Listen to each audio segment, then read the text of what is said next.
Last কিছুদিনে বাংলাদেশে প্রচুর মন্দির ভাঙা হয়েছে, বাট তাদের ইতিহাস আমরা হয়তো অনেকেই জানি না।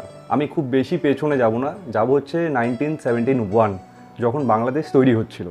আর ওই সময় বাংলাদেশের প্রচুর মানুষ না খেতে পেয়ে দিন কাটাচ্ছিল। আর তাই জন্য ইসকনের একজন গুরুদেব পণ্ডিত রবিশঙ্করজি, যিনি একজন বড় মিউজিশিয়ানও ছিলেন, এবং উনি এবং ওনার ফ্রেন্ড জর্জ হ্যারিসন নিউ ইয়র্কে সেফ বাংলাদেশ বলে একটা কনসার্ট তৈরি করেন। আর ওই কনসার্টে প্রায় $2.5 লাখ জোগাড় হয়, ভাবতে পারছো, 2.5 লাখ। আর ওই ডলার পাঠানো হয় ইসকনের সংস্থাকে। আর ওই ইসকনের সংস্থা প্রত্যেকটা না খেতে পাওয়া বাংলাদেশিকে খাবার খাইয়েছিলেন প্রায় কয়েক মাস ধরে।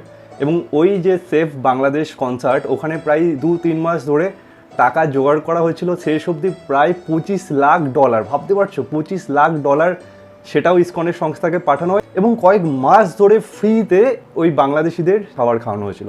আর আজ তাদেরই মন্দির ভাঙা হচ্ছে এইভাবে। ছি বাংলাদেশ, ছি।